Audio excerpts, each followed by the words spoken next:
ವಿದ್ಯಾರ್ಥಿಗಳೆಲ್ಲರಿಗೂ ನನ್ನ ನಮಸ್ಕಾರಗಳು ಹಾಗೂ ಈ ದಿನದ ಆನ್ಲೈನ್ ತರಗತಿಗೆ ತಮ್ಮೆಲ್ಲರನ್ನು ಸ್ವಾಗತಿಸುತ್ತಾ ಈ ದಿನದ ತರಗತಿಯನ್ನು ಪ್ರಾರಂಭ ಮಾಡ್ತಾ ಇದ್ದೇನೆ. In last class we complete the chapter human circulatory system, that is body fluids and circulation. So in human circulatory system we studied double circulation, then regulation of the cardiac system and also the disorders of circulatory system. All these concepts studied in yesterday's class. Now in today's class we commence the new chapter of human physiology, that is excretory system in humans. Excretory system. The new chapter of human physiology, that is excretory system. So the excretory system, that system, what is the main role of excretory system? Organisms or animals, why they require excretory organs? So in excretory system, animals expels or excrete nitrogenous waste materials or substances from the body. So animals expels out nitrogenous waste substances from the body after the body metabolism. So those nitrogenous waste substances expel out through these organs, that is excretory organs. So these excretory organs arranged in a systematic manner, that is said to be excretory system. So in excretory system, what are the nitrogenous waste? Usually we called the excretory or nitrogenous waste expels out. What are those substances we called nitrogenous waste? Expels out from the body of organisms, like those nitrogenous wastes are namely, one is ammonia, second one is urea, and third one is uric acids. So these are main nitrogenous waste substances excrete through excretory system by animals. ಈಗ animals ಅಲ್ಲಿ ಏನಾಗ್ತದೆ, ಪ್ರಾಣಿಗಳಲ್ಲಿ ನಾವು ನೋಡ್ತೇವೆ, ಒಂದು middle order ಇಂದ ನಾವು ಏನು ಒಂದು ಹೈಯರ್ ಕೆಟಗರಿವರೆಗೂ ನೋಡ್ಕೊಂಡು ಹೋದಾಗ ಬಾಡಿಯಲ್ಲಿ ಏನಾಗ್ತದೆ, ಬಾಡಿ ಮೆಟಬಾಲಿಸಮ್ನ ನಂತರ ನೈಟ್ರೋಜಿನಸ್ ವೇಸ್ಟ್ ಸಬ್ಸ್ಟೆನ್ಸ್ ಏನಾಗುತ್ತೆ, ಬಾಡಿಯಿಂದ ತ್ಯಾಜ್ಯ ವಸ್ತುವಾಗಿ, ಅಂದ್ರೆ ಎಕ್ಸ್ಕ್ರೀಟರಿ ಸಬ್ಸ್ಟೆನ್ಸ್ ಅಂತ ಹೇಳ್ತೇವೆ, ಆ ತ್ಯಾಜ್ಯ ವಸ್ತುವಾಗಿ ಹೊರ ಹೋಗುತ್ತೆ. ಆ ಹೊರ ಹೋಗುವುದನ್ನ ನಾವು ಏನಂತ ಕರಿತೇವೆ, ಈ ಒಂದು ಎಕ್ಸ್ಕ್ರೀಷನ್ ಅಂತ ಕರಿತೇವೆ. ಆ ಹೊರ ಹೋಗುವಿಕೆಯನ್ನ ಎಕ್ಸ್ಕ್ರೀಷನ್ ಅಂತ ಕರಿತೇವೆ.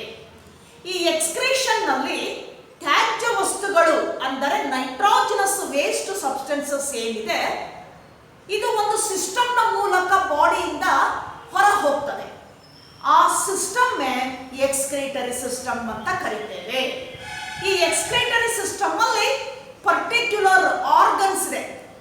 ಆ ಆರ್ಗನ್ಸ್ ಅನ್ನ ನಾವು ಎಕ್ಸ್ಕ್ರೀಟರಿ ಆರ್ಗನ್ಸ್ ಅಂತ ಕರಿತೇವೆ. So excretory organs are different in different organisms. ಬೇರೆ ಬೇರೆ ಆರ್ಗಾನಿಸಮ್ಸ್ ಅಲ್ಲಿ ಈ ಎಕ್ಸ್ಕ್ರೀಟರಿ ಆರ್ಗನ್ಸ್ ಏನಾಗಿರ್ತದೆ, ಬೇರೆ ಬೇರೆ ರೀತಿಯಾಗಿ ಇರ್ತದೆ. ಹಾಗಾದ್ರೆ ನೈಟ್ರೋಜನಸ್ ವೇಸ್ಟ್ ಅಂತ ನಾವು ಯಾವ ವಸ್ತುವನ್ನ ಬಾಡಿಯಿಂದ ಎಲಿಮಿನೇಟ್ ಮಾಡ್ತೇವೆ ಅಂದಾಗ ಮುಖ್ಯವಾಗಿ ಅಮೋನಿಯಾ, ಅಮೋನಿಯಾ ಫಾರ್ಮುಲಾ NH3, ಹಾಗೆ ಯೂರಿಯಾ ಮತ್ತೆ ಯೂರಿಕ್ ಆಸಿಡ್ ಮೇನ್ ಆಗಿ ನಾವು ಕನ್ಸಿಡರ್ ಮಾಡುವಂತ waste. So nitrogenous waste like ammonia, urea, uric acid mainly. Along with these three, ಈ ಮೂರರ ಜೊತೆಗೆ some phosphates or the sulfates or sodium, potassium, chlorine, calcium ions. ಇವುಗಳ ಜೊತೆಗೆ ಸೋಡಿಯಂ ಅಯಾನ್ಸ್ ಇರಬಹುದು, potassium ಇರಬಹುದು, ಕ್ಯಾಲ್ಸಿಯಂ ಇರಬಹುದು, ಕ್ಲೋರಿನ್ ಇರಬಹುದು, ಹಾಗೆ ಫಾಸ್ಫೇಟ್, ಸಲ್ಫೇಟ್ ಅಯಾನ್ಸ್ ಏನಾಗ್ತದೆ ತ್ಯಾಜ್ಯ ವಸ್ತುವಾಗಿ ದೇಹದಿಂದ, ಪ್ರಾಣಿಯ ದೇಹದಿಂದ ಹೊರಹಾಕಲ್ಪಡ್ತದೆ. ಇದನ್ನ ನಾವು ನೈಟ್ರೋಜಿನಸ್ ವೇಸ್ಟ್ ಅಂತ ಕರಿತೇವೆ, ತ್ಯಾಜ್ಯ ವಸ್ತು ಅಂತ ಹೇಳ್ತೇವೆ. ಯಾವ ರೂಪದಲ್ಲಿ ಹೊರಗೆ ಹೋಗ್ತದೆ ಅಂದಾಗ ಅಮೋನಿಯಾ ಆಗಿರ್ಬೋದು, ಯೂರಿಯಾ ಆಗಿರ್ಬೋದು, ಅಥವಾ ಯೂರಿಕ್ ಆಸಿಡ್ ರೂಪದಲ್ಲಿ ಅದರ ಜೊತೆಗೆ ಈ ಒಂದು ನಾವು ಅಯಾನ್ಸ್ ಅನ್ನ ನೋಡ್ತೇವೆ, sodium, potassium, calcium, chlorine etcetera.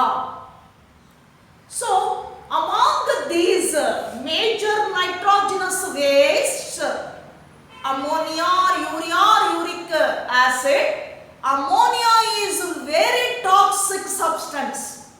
ಈ ಮೂರರಲ್ಲಿ ಅಮೋನಿಯಾ ಏನಿದೆ, NH3 ಏನಿದೆ, ಇದು ಅತ್ಯಂತ ವಿಷಕರವಾಗಿರುವಂಥದ್ದು, ಟಾಕ್ಸಿಕ್ ಸಬ್ಸ್ಟೆನ್ಸ್ ಅಮಾಂಗ್ 3, ಆ ಮೂರರಲ್ಲಿ.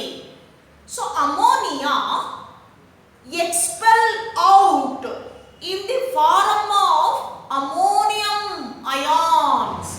ಯಾವಾಗಲೂ ಅಮೋನಿಯಾ ಏನಾಗ್ತದೆ, ಆ ಒಂದು ಪ್ರಾಣಿಯ ದೇಹದಿಂದ ಹೊರ ಹಾಕುವಾಗ ಅಮೋನಿಯಂ ಅಯಾನ್ಸ್ ಆಗಿ ಹೊರಗಡೆ ಹೋಗ್ತದೆ ಅದು.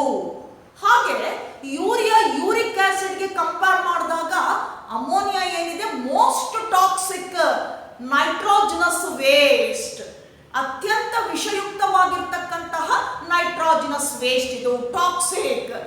That's why during the excretion of ammonia it requires maximum amount of water. ಯಾವ ಪ್ರಾಣಿ ಆ ಅಮೋನಿಯಾವನ್ನು ತ್ಯಾಜ್ಯ ವಸ್ತುವಾಗಿ ಹೊರ ಹಾಕುತ್ತದೆಯೋ ಅಲ್ಲಿ ಆ ಅಮೋನಿಯಾ ಹೊರ ಹೋಗುವಾಗ ಅದಕ್ಕೆ ಹೆಚ್ಚಿನ ನೀರು ಬೇಕಾಗ್ತದೆ. So it requires maximum amount of water during excretion, ಹೊರ ಹಾಕುವಾಗ. So urea and uric, when they excrete, they require less or minimum of water. ತುಂಬಾ ಕಡಿಮೆ ನೀರನ್ನು ತೆಗೆದುಕೊಳ್ತದೆ ದೇಹದಿಂದ ಹೊರಗೆ ಹೋಗುವಾಗ. ಯಾವ್ಯಾವುದು? ಯೂರಿಯಾ ಮತ್ತೆ uric acid. So these are the nitrogenous waste where they excrete from the body of organisms or animals after the body metabolism. ಆ ಬಾಡಿಯಲ್ಲಿ ಮೆಟಬಾಲಿಸಮ್ ಆದ ನಂತರ ಏನು ಎಕ್ಸೆಸ್ ಆಗಿರ್ತಕ್ಕಂಥ ಈ ವಸ್ತುಗಳು ಹೊರ ಹೋಗುತ್ತದೆ. ಈ ವಸ್ತು ಯಾಕೆ ಎಕ್ಸೆಸ್ ಆಗುತ್ತೆ ಬಾಡಿಯಲ್ಲಿ ಅಂದಾಗ, after the metabolism, body metabolism, even also the excess of ingestion of these substances. ಕೆಲವು ಸಂದರ್ಭದಲ್ಲಿ ಹೆಚ್ಚಿನ ಪ್ರಮಾಣದಲ್ಲಿ ಆಹಾರದ ರೂಪದಲ್ಲೂ ಹೋಗಬಹುದು. ಯಾವುದು? ಅಮೋನಿಯಾ, ಯೂರಿಯಾ, ಯೂರಿಕ್ ಆಸಿಡ್ ಏನಿದೆ ಇದು ಮೆಟಬಾಲಿಸಮ್ ಅಲ್ಲಿ ಬಿಡುಗಡೆ ಆಗುವಾಗ ಒಂದು ರೀತಿನಲ್ಲಿ ಆ ರೀತಿ ಆಗ್ತದೆ, ಮತ್ತೊಂದು ರೀತಿನಲ್ಲಿ ಯಾಕೆ ಇದರ ಪ್ರಮಾಣ ಜಾಸ್ತಿ ಆಗುತ್ತೆ ಅಂದಾಗ ಏನು ನಾವು ಇಂಜೆಕ್ಷನ್ ಅಂದ್ರೆ ಅದನ್ನ ತೆಗೆದುಕೊಳ್ಳೋದ್ರಿಂದ ಬೇರೆ ಬೇರೆ ರೂಪದಲ್ಲಿ ನಾವು ಅದನ್ನ ಒಳಗೆ ಸೇವನೆ ಮಾಡುವುದರಿಂದ ಏನಾಗುತ್ತೆ ಬಾಡಿಯಲ್ಲಿ ಅದರ ಒಂದು ಅಮೌಂಟ್ ಏನಾಗುತ್ತೆ, ಕ್ವಾಂಟಿಟಿ ಏನಾಗ್ತದೆ, ಜಾಸ್ತಿ ಆಗ್ತದೆ. ಹಾಗಾಗಿ ಅದನ್ನ ನೈಟ್ರೋಜಿನಸ್ ವೇಸ್ಟ್ ನ ರೂಪದಲ್ಲಿ ದೇಹ ಏನ್ ಮಾಡುತ್ತೆ, ಆರ್ಗ್ಯಾನಿಸಮ್ ಬಾಡಿ ಏನ್ ಮಾಡುತ್ತೆ, ಅದನ್ನ ಹೊರಗಡೆ ಹಾಕ್ತದೆ. So the expels or excrete of nitrogenous waste from the body of an organism, that process is called excretion. ಆ ರೀತಿ ತ್ಯಾಜ್ಯ ವಸ್ತುವನ್ನ ದೇಹದಿಂದ ಹೊರಹಾಕುವ ಕ್ರಿಯೆಗೆ ಏನಂತ ಕರಿತೇವೆ ನಾವು? ಎಕ್ಸ್ಕ್ರೀಷನ್ ಅಂತ ಕರಿತೇವೆ. So excretion defined as the elimination of nitrogenous waste from the organism body. The process is said to be excretion. So in the excretion, organisms expels nitrogenous waste substances. The nitrogenous waste substances like ammonia, urea and uric acid mainly. ಮುಖ್ಯವಾಗಿ ಈ ಮೂರು ವಸ್ತುಗಳನ್ನ ನಾವು nitrogenous waste substance ಅಂತ consider ಮಾಡ್ತೇವೆ. ಒಂದು ammonia, ಎರಡನೇದಾಗಿ urea, ಹಾಗೆ ಮೂರನೇದಾಗಿ ಯೂರಿಕ್ ಆಸಿಡ್. ಇದರ ಜೊತೆಗೆ ಸ್ವಲ್ಪ ಪ್ರಮಾಣದಲ್ಲಿ calcium, sodium, chlorine, phosphate, sulphate ions ಸೇರಿಕೊಂಡಿರುತ್ತದೆ. ಇದಿಷ್ಟು brief account of what is excretion and what are nitrogenous waste. So these nitrogenous waste expels out from the body of an organism through excretory organs. ಏನು excretory organs ಅಂತ ಇರುತ್ತೆ, ತ್ಯಾಜ್ಯ ವಸ್ತುವನ್ನ ಹೊರಕಳಿಸುವಂತಹ ಒಂದು organs ಅದು. ಈ ಆರ್ಗನ್ಸ್ ನ ಮೂಲಕ ಏನಾಗುತ್ತೆ, ಆ ತ್ಯಾಜ್ಯ ವಸ್ತು ಅದರ ದೇಹದಿಂದ ಹೊರಹಾಕಲ್ಪಡುತ್ತದೆ. So excretory organs are different types in different organisms. ಈ ಎಕ್ಸ್ಕ್ರೀಟರಿ ಆರ್ಗನ್ಸ್ ಏನಿದೆ, ಒಂದೊಂದು ಜೀವಿನಲ್ಲಿ ಒಂದೊಂದು ರೀತಿಯಾಗಿರ್ತಕ್ಕಂಥ ಆರ್ಗನ್ಸ್ ಅನ್ನ ನಾವು ನೋಡ್ತಾ ಹೋಗ್ತೇವೆ. But in chordates, especially in chordates, so even in vertebrates like fishes, reptiles, birds and mammals, so in these four classes of vertebrates and chordates, phylum chordates, the excretory organs are mainly kidneys. ಇಲ್ಲಿ ನಾವು excretory organs ಅನ್ನ ಏನಂತ ಹೇಳ್ತೇವೆ? Kidneys ಅಂತ ಕರಿತೇವೆ. ಹಾಗೆ in some organisms like the flat worms, ಏನು ಚಪ್ಪಟೆ ಹುಳುಗಳು ಅಂತ ಹೇಳ್ತೇವೆ, flat worms belongs to the phylum Platyhelminthes. Platyhelminthes ಚಪ್ಪಟೆ ಹುಳುಗಳು, ಟೇಪ್ ವರ್ಮ್ ಅಂತ ಕರೆದ್ವಿ. ಪ್ಲೆನೇರಿಯಾ, ಲಿವರ್ ಫ್ಲೂಕ್ ಇವೆಲ್ಲ ಕೂಡ ಪ್ಲಾಟಿಹೆಲ್ಮೆಂಥಿಸ್ಗೆ ಸೇರುವಂತಹ ಒಂದು ಆರ್ಗಾನಿಸಮ್ಸ್. ಇಲ್ಲೇನಾಗ್ತದೆ, ಏನು ನಾವು ಎಕ್ಸ್ಕ್ರೀಟರಿ ಆರ್ಗನ್ಸ್ ಅಂತ ಹೇಳ್ತೇವೆ, ಸಮ್ ಎಕ್ಸಾಂಪಲ್ಸ್ ಕೊಡೋದಾದ್ರೆ ಕಾರ್ಡೇಟ್ಸ್ ಅಲ್ಲಾದ್ರೆ ನಾವು ರೆಪ್ಟೈಲ್ಸ್, ಬರ್ಡ್ಸ್, ಆಂಫಿಬಿಯನ್ಸ್, ಮ್ಯಾಮಲ್ಸ್ ಅಲ್ಲಿ ಕಿಡ್ನೀಸ್ ಇರ್ತಾರೆ. Kidneys are excretory organs. But in case of fishes, gills are excretory organs. ಹೀಗೆ ಬೇರೆ ಬೇರೆ ಆಗಿರ್ತಕ್ಕಂಥದ್ದನ್ನ ನೋಡ್ತೇವೆ. ಹಾಗೆ ಪ್ಲಾಟಿಹೆಲ್ಮಿಂಥಿಸ್ ಅಲ್ಲಿ ನೋಡೋದಾದ್ರೆ ನಾವು excretory organs in case of Platyhelminthes like planaria, liver fluke and a tapeworm. Here in these organisms excretory organs are called flame cells. ಏನಂತ ಕರಿತೀವಿ ನಾವು ಅಲ್ಲಿ? Flame cells are excretory organs. Like that, in case of annelida, excretory organs are called nephridia. annelidadalli ಏನಂತ ಹೇಳ್ತೀವಿ ನಾವು? nephridia excretory organs in case of annelida. Example, earthworm ಅಲ್ಲಿ ನಾವು ನೋಡ್ತಾ ಹೋಗ್ತೇವೆ, ಅದನ್ನ ನಾವು nephridia ಅಂತ ಕರಿತೇವೆ. Then in case of cockroach, belongs to the phylum arthropod. So in case of cockroach, excretory organs are called Malpighian tubules.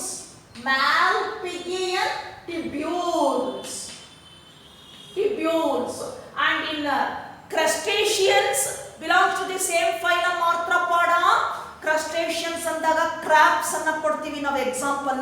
Prawn ಸೀಗಡಿ ಮೀನು ಅಂತ ಏನ್ ಹೇಳ್ತಿರಲ್ಲ, ಅಲ್ಲೇನಾಗಿರ್ತದೆ excretory organs called green glands. ಏನಂತ ಹೇಳ್ತೀವಲ್ಲಿ? Green glands are excretory organs in case of prawns. Crab ಅಲ್ಲಿ, prawns ಅಲ್ಲಿ ನಾವು ನೋಡ್ತಾ ಹೋಗ್ತೇವೆ. ಹಾಗೆ ಕಾಕ್ರೋಚ್ ಅಲ್ಲಿ ಮ್ಯಾಲ್ಪಿಗಿಯನ್ ಟ್ಯೂಬ್ಯೂಲ್ಸ್ ಅಂತ ಹೇಳ್ತೇವೆ.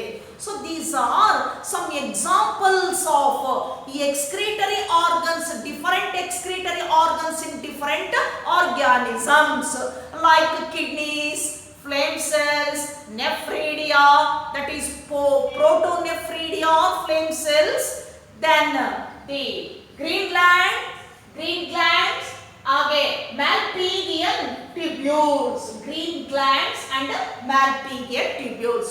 So these are good examples of different excretory organs in different organisms.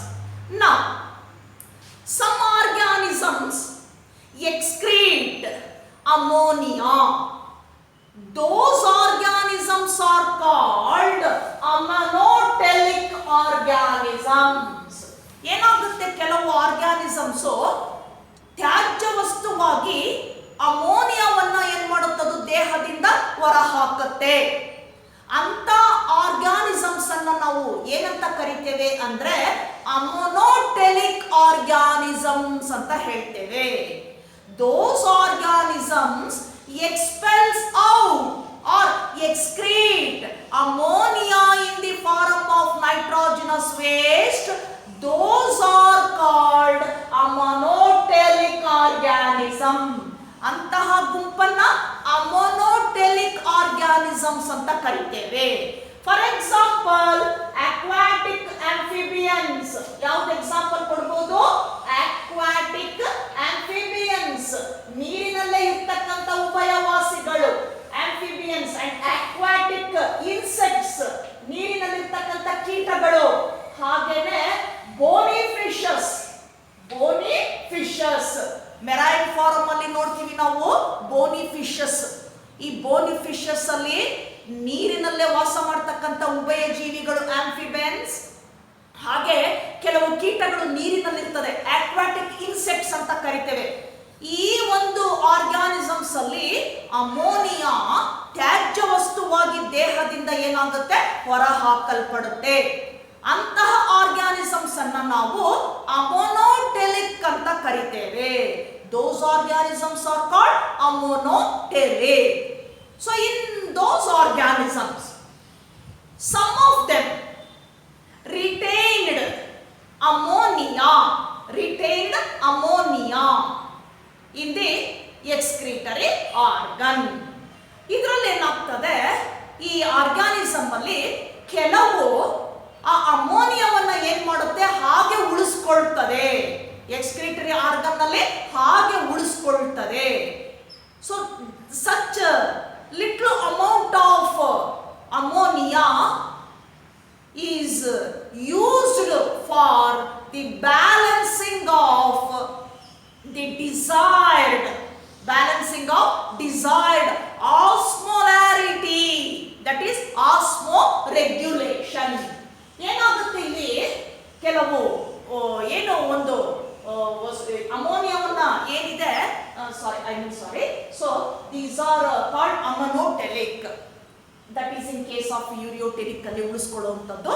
So such group of organisms are called ammonotelic.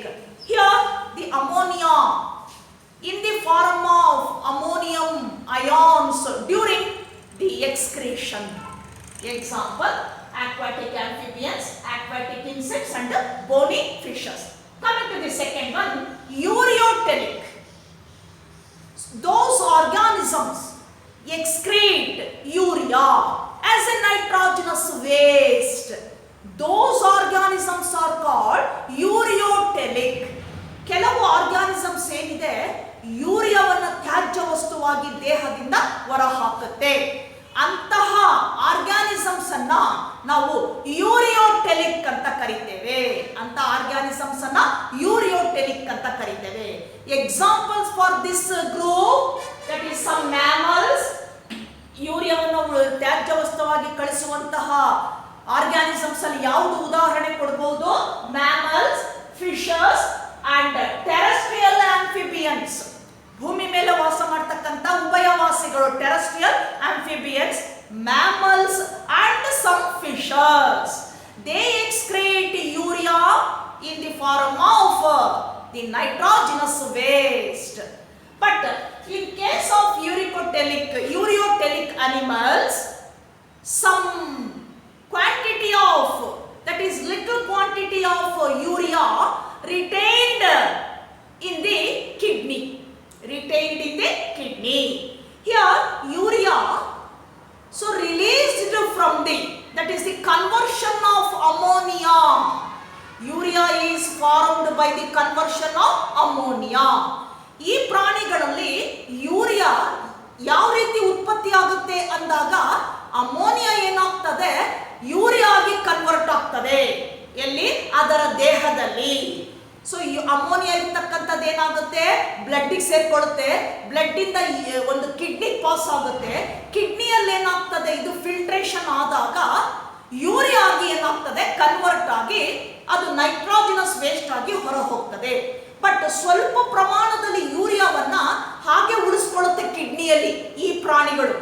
ಯಾಕೆ ಅಂದಾಗ those organisms like mammals, some fishes and terrestrial amphibians, those retained little quantity of urea in their kidney, ಅದರ ಕಿಡ್ನಿಯಲ್ಲಿ ಉಳಿಸ್ಕೊಳ್ತದೆ. This is necessary for osmolarity or osmoregulation. ಅದು ಏನು balance ಮಾಡಲಿಕ್ಕೆ ಉಳಿಸ್ಕೊಳ್ತದಂತೆ, ionic balance ಅದನ್ನ ನಾವೇನಂತ ಕರಿತೀವಿ, ಆಸ್ಮೋ ರೆಗ್ಯುಲೇಷನ್ ಅಂತ ಕರಿತೇವೆ. ಆ ಆಸ್ಮೋ ರೆಗ್ಯುಲೇಷನ್ಗೆ ಸ್ವಲ್ಪ ಪ್ರಮಾಣದ ಯೂರಿಯಾವನ್ನ ಕಿಡ್ನಿನಲ್ಲೇ ಉಳಿಸ್ಕೊಳ್ಳುತ್ತೆ ಈ ಒಂದು ಪ್ರಾಣಿಗಳು. ಇಂಥ ಪ್ರಾಣಿಗಳನ್ನ ನಾವು ಯೂರಿಯೋಟೆಲಿಕ್ ಅಂತ ಕರಿತೇವೆ. Coming to the last one, uricotelic organisms. So in this group, those organisms excrete uric acid in the form of or as nitrogenous waste. ಇಲ್ಲಿ ಈ ಗುಂಪಿನಲ್ಲಿ ಯೂರಿಕ್ ಆಸಿಡ್ ಅನ್ನ ಏನ್ ಮಾಡುತ್ತೆ ಆ ಪ್ರಾಣಿಗಳು, ತ್ಯಾಜ್ಯ ವಸ್ತುವಾಗಿ ಬಾಡಿಯಿಂದ ಹೊರ ಹಾಕುತ್ತೆ. For example reptiles and birds. Reptiles ಮತ್ತೆ ಬರ್ಡ್ಸ್ ಏನಿದೆ, ಯೂರಿಕ್ ಆಸಿಡ್ ಅನ್ನ ಎಕ್ಸ್ಪೆಲ್ ಮಾಡ್ತದೆ ಅದು after the body metabolism.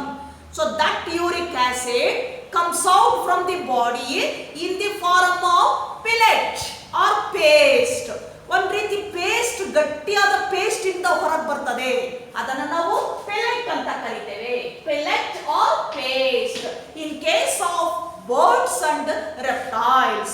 So those are called uricotelic. So we classified organisms based on the excrete, the nitrogenous waste, classified into 3 groups: ammonotelic, ureotelic and uricotelic. Now coming to the human excretory system. ಈಗ ನಾವು human excretory ಸಿಸ್ಟಮ್ಗೆ ಬರೋಣ. So human excretory system consists of pair of kidneys. So pair of kidneys, ಒಂದು ಜೊತೆ kidney ಇದೆ. In case of human, kidneys are excretory organs. ನಮ್ಮಲ್ಲೇನಾಗಿದೆ, pair of kidneys, ಒಂದು ಜೊತೆ ಕಿಡ್ನೀಸ್ ಏನಿದೆ ಎಕ್ಸ್ಕ್ರೀಟರಿ ಆರ್ಗನ್ಸ್ ಆಗಿ ವರ್ಕ್ ಮಾಡುತ್ತೆ ಬಾಡಿಯಲ್ಲಿ. So human excretory system consists of pair of kidneys, pair of ureters, one urinary bladder and urethra. So all these parts involved in the excretory organs excrete the nitrogenous waste. ನಮ್ಮ human system ಅಲ್ಲಿ ಇಷ್ಟು parts ಅನ್ನ ನೋಡ್ತೀವಿ ನಾವು excretory system ಅಲ್ಲಿ. ಒಂದು ಜೊತೆ kidneys ಇದೆ, ಹಾಗೆ ಒಂದು ಜೊತೆ ಯುರಿಟರ್ ಇದೆ, ನಾಳ, ಮೂತ್ರನಾಳ ಅಂತ ಹೇಳ್ತೇವೆ. ಹಾಗೆ ಒಂದು ಯುರಿನರಿ ಬ್ಲಾಡರ್ ಇದೆ, ಚೀಲ, ಮೂತ್ರಚೀಲ, ಹಾಗೂ ಒಂದು ಯುರಿಥ್ರಾ ಇದೆ. ಇಷ್ಟು ನಾವು ಎಕ್ಸ್ಕ್ರಿಟರಿ ಸಿಸ್ಟಮ್ ಅಲ್ಲಿ ನೋಡುವಂತಹ ಪಾರ್ಟ್ಸ್ಗಳು, ಹ್ಯೂಮನ್ ಎಕ್ಸ್ಕ್ರಿಟರಿ ಸಿಸ್ಟಮ್ ಅಲ್ಲಿ ನಾವು ನೋಡ್ತಕ್ಕಂತಹ ಪಾರ್ಟ್ಸ್ಗಳು. Coming to the first one, kidneys. Structure of kidneys. So human kidney more or less bean shaped. ಯಾವ ಶೇಪ್ ಅಲ್ಲಿ ಇದೆ? bean shape ಅಲ್ಲಿ ಇದೆ. more or less bean shaped and reddish brown in color. ಒಂದು ರೀತಿ ಕಂದು ಮಿಶ್ರಿತ ಕೆಂಪು ಬಣ್ಣದಲ್ಲಿ ಇರ್ತದೆ. ಕಿಡ್ನಿ ಕಂದು ಮಿಶ್ರಿತ ಕೆಂಪು ಬಣ್ಣದಲ್ಲಿದೆ, ಹಾಗೆ ಹುರುಳಿ ಆಕಾರದಲ್ಲಿದೆ, ಬೀನ್ ಶೇಪ್ ಅಲ್ಲಿ ಇರ್ತಕ್ಕಂಥದ್ದು. So it measures about 4 to 5 centimetre in length. ಉದ್ದ ಎಷ್ಟು ಬರ್ತದೆ? 4 ರಿಂದ 5 ಸೆಂಟಿಮೀಟರ್ ಉದ್ದವನ್ನು ಒಳಗೊಂಡಿದೆ. ಹಾಗೆ 3 to 4 ಸೆಂಟಿಮೀಟರ್ ಇನ್ ವಿಡ್ತ್. ಅಗಲ 3 ರಿಂದ 4 ಸೆಂಟಿಮೀಟರ್ ಇದೆ. Then 2 centimetre of thickness. ದಪ್ಪ ಎಷ್ಟು ಬರ್ತದೆ? 2 ಸೆಂಟಿಮೀಟರ್ ಅಷ್ಟು ದಪ್ಪ ಇದೆ. So human kidney measures about 4 to 5 centimetre length, 3 to 4 centimeter in width and 2 centimeters of thickness. Then location. ಹಾಗಾದ್ರೆ ಹ್ಯೂಮನ್ ಕಿಡ್ನಿ ಎಲ್ಲಿ ಲೊಕೇಟ್ ಆಗಿದೆ? ಬಾಡಿನಲ್ಲಿ ಯಾವ ಜಾಗದಲ್ಲಿ ಲೊಕೇಟ್ ಆಗಿದೆ? That is the location. So kidney, the pair of kidney located dorsally just below the rib cage. ನಮ್ಮ human kidneys ಎಲ್ಲಿದೆ ಅಂದಾಗ, location ಎಲ್ಲಿದೆ ಅಂದಾಗ, ಬ್ಯಾಕ್ ಸೈಡ್ ಅಲ್ಲಿ ಬರ್ತಕ್ಕಂತಹ, ಡಾರ್ಸಲ್ ಅಂದ್ರೆ back side. So that is in the running of vertebral column. Vertebral ಬೆನ್ನುಹುರಿ ಏನ್ ರನ್ ಆಗಿದೆ ಅಲ್ಲಿ. ಸೊ ತೊರ ಏನು ರಿಬ್ಸ್ ಇದೆ, ರಿಬ್ ಕೇಜ್ ಇದೆ, ಏನು ಒಂದು ಹಸ್ತಿ ಪಂಜರ ಇದೆ ಇಲ್ಲಿ ಮಧ್ಯದಲ್ಲಿ ಬರ್ತಕ್ಕಂಥದ್ದು, ಎದೆಯ ಒಂದು ಪಂಜರ ಏನ್ ಬರುತ್ತೆ, ಗೂಡು, ಆ ಹಿಂಭಾಗದ ಎದೆಯ ಗೂಡಿನ ಕೆಳಭಾಗದಲ್ಲಿ ಇದೆ. Just below the rib cage at dorsally. Dorsal side ಅಲ್ಲಿ ಏನಾಗಿದೆ, ಹಿಂಭಾಗದಲ್ಲಿ ಬ್ಯಾಕ್ ಸೈಡ್ ಅಲ್ಲಿ ನಮಗೆ ಆ ರಿಬ್ ಕೇಜ್, ಎದೆಯ ಗೂಡಿನ ಕೆಳಭಾಗದಲ್ಲೇ ಇದೆ ಈ ಒಂದು ಕಿಡ್ನೀಸ್ ಲೊಕೇಟ್ ಆಗಿದೆ. Pair of kidneys on either side at dorsally just below the rib cage. ಆ ಒಂದು ಏನು ಎದೆಯ ಗೂಡು ಏನಿದೆ ಅದರ ಕೆಳಭಾಗದಲ್ಲಿ ಲೊಕೇಟ್ ಆಗಿದೆ kidney. That so kidney made up of, each kidney covered or made up of 3 layers. 3 ಲೇಯರ್ಗಳಿಂದ ಆವೃತವಾಗಿದೆ. Namely, outer layer is called fascia, middle layer is called fat capsule and inner layer is called renal capsule. So each kidney covered by 3 layers. Outer layer is fascia, middle layer is fat capsule and inner layer is renal capsule. ಹೀಗೆ 3 ಪದರಗಳಿಂದ ಏನಾಗಿದೆ, kidney bound ಆಗಿದೆ, protect ಆಗಿದೆ. Then so each kidney weighs about 120 to 170 grams. ಹಾಗಾದ್ರೆ ತೂಕ ಎಷ್ಟಿದೆ ಎರಡು ಕಿಡ್ನಿಯಿಂದ ಅಂದಾಗ 120 to 170 grams it weighs. ಅದರ ತೂಕ. Then the structure of the kidney. ಹಾಗಾದ್ರೆ ಒಳಗಡೆ ಏನಿದೆ ಪಾರ್ಟ್ಸ್ ಕಿಡ್ನಿಯಲ್ಲಿ ನೋಡ್ತಾ ಹೋಗೋಣ. So look at this diagram. So this is the structure of human kidney. So human kidney more or less the bean shaped, then protected by 3 layers. So in the anterior side of the kidney, it has a pouch. ಒಂದು ರೀತಿ ಏನಾಗಿದೆ, depression ಇದೆ.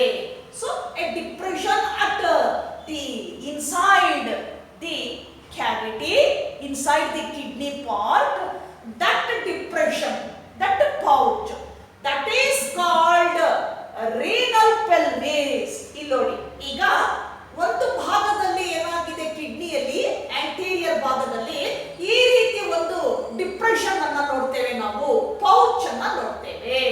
So ಇದನ್ನ ನಾವೇನಂತ ಕರಿತೇವೆ, renal pelvis. Look at ಈ ತರ ಹೋಗಿದೆ, ಹೌದಲ್ವಾ? This is called renal pelvis. ಈ ಪೌಚ್ ಈ ತರ ಡಿಪ್ರೆಷನ್. ಸೊ ಥ್ರೂ ವಿಚ್ ಅದರ ಮೂಲಕ ureter, renal artery, renal vein enters.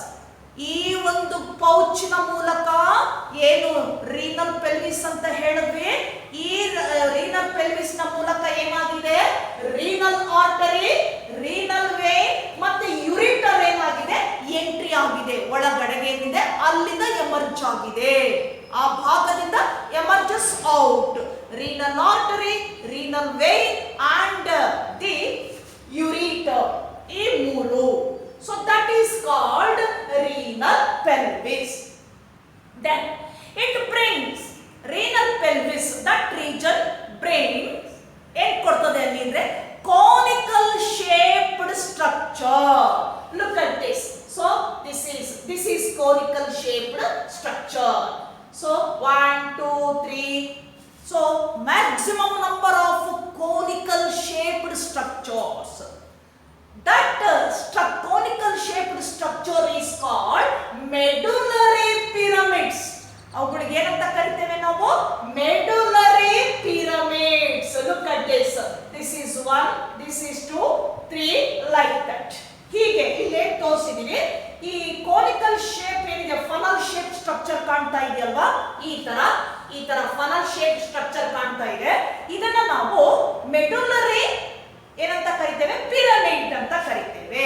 Medullary pyramid. The basal part of the medullary pyramid, so that the conical shape, so this is called ಕೇಲಿಸ್.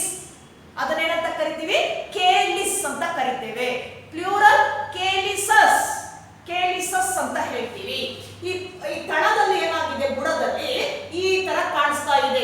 ಏನು renal pelvis ಇಂದ ಈ ತರ conical shape ಏನಾಗಿದೆ, ಒಂದು projection ಇದೆ, ಈ ತರ ಪ್ರೊಜೆಕ್ಷನ್ ಕಾಣ್ತಾ ಇದೆ. ಸೊ ಇದನ್ನ ನಾವು ಇಲ್ಲಿ ಬರ್ತಕ್ಕಂಥ ಪ್ರೊಜೆಕ್ಷನ್ ನ ಮೇಲ್ಭಾಗದಲ್ಲಿ ಇರ್ತಕ್ಕಂಥದ್ದನ್ನ ಮೆಡುಲರಿ ಪಿರಮಿಡ್ ಅಂತ ಕರಿತೀವಿ. ಬೇಸಲ್ ಅಲ್ಲಿ ಬರ್ತಕ್ಕಂಥದ್ದನ್ನ ಕೇಲಿಸ್ ಅಂತ ಕರಿತೇವೆ ಅಥವಾ ಕೇಲಿಸಸ್ ಅಂತ ಹೇಳ್ತೇವೆ. ಕೇಲಿಸಸ್. In between the conical, that is pyramids, a gap that is called renal columns. ಇಲ್ಲಿ ನೋಡಿ ಕಾಣ್ತಾ ಇದೆ columns. So the gap between two pyramids, that gap is called renal columns. ಅದನ್ನ ನಾವು renal columns ಅಂತ ಕರಿತೇವೆ. Then in kidney majorly divides into two parts. And in a renal medulla, ಸಾಮಾನ್ಯವಾಗಿ ಕಿಡ್ನಿಯನ್ನ ಎರಡು ಭಾಗದಿಂದ ಡಿಫರೆನ್ಶಿಯೇಟ್ ಮಾಡ್ತೇವೆ. ಹೊರಭಾಗ ಇಲ್ಲಿ ಕಾಣ್ತಾ ಇದೆಯಲ್ಲ, ಸೊ ಇದನ್ನ ನಾವು ರೀನಲ್ ಕಾರ್ಟೆಕ್ಸ್ ಅಂತ ಕರಿತೀವಿ. Renal cortex.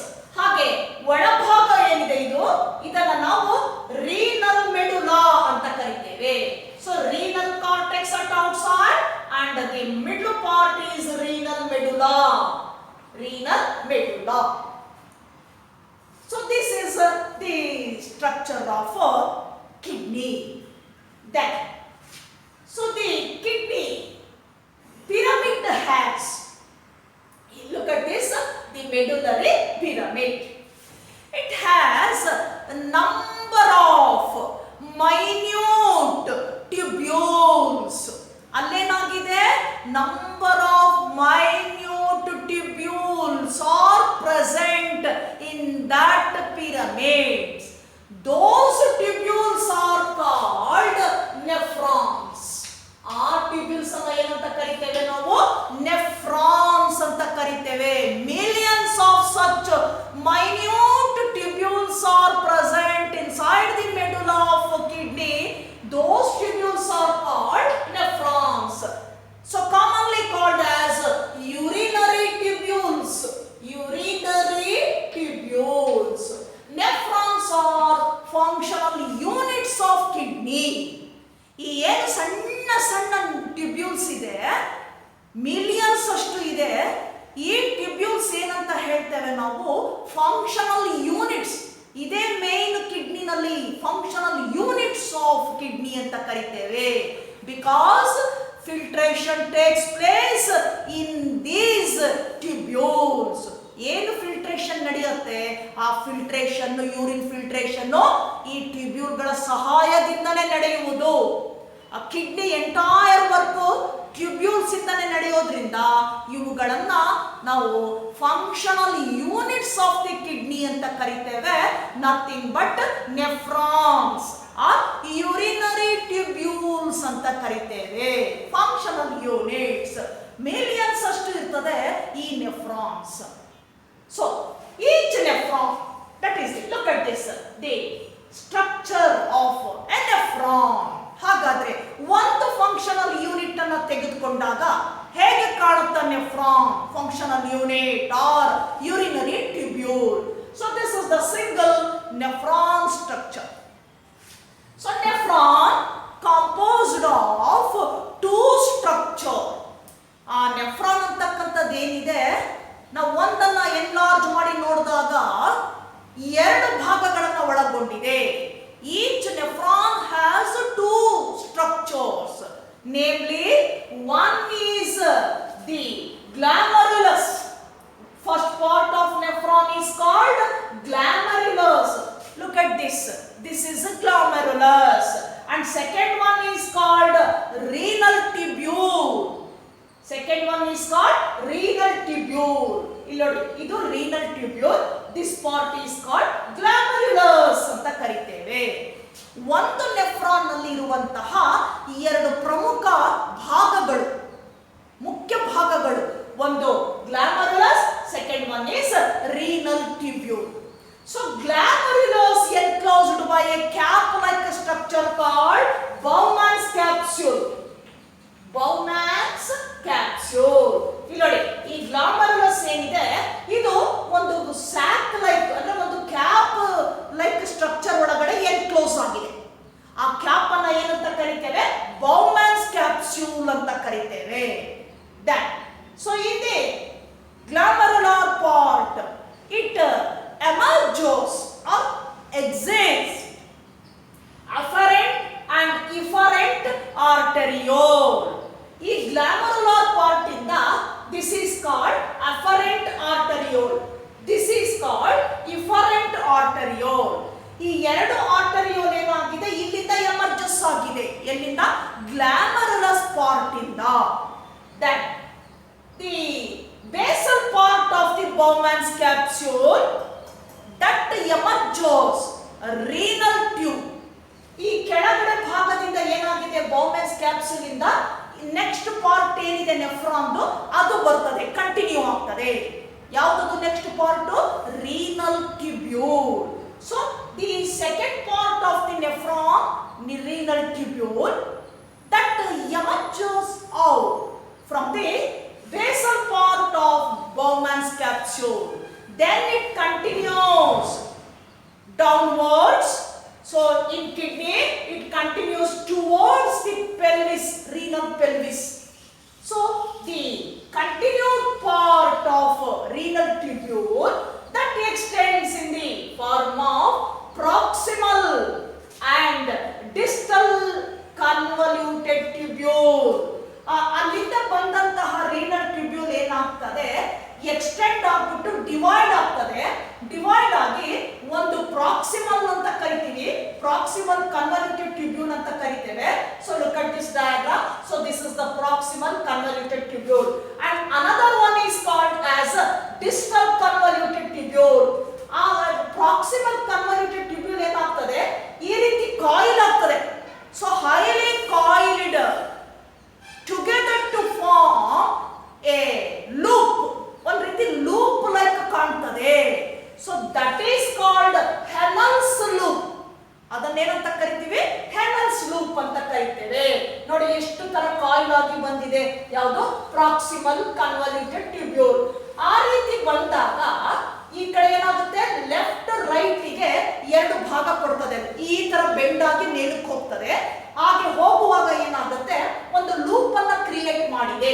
ಅದನ್ನು ನಾವು ಹೆನಲ್ಸ್ ಲೂಪ್ ಅಂತ ಕರಿತೇವೆ.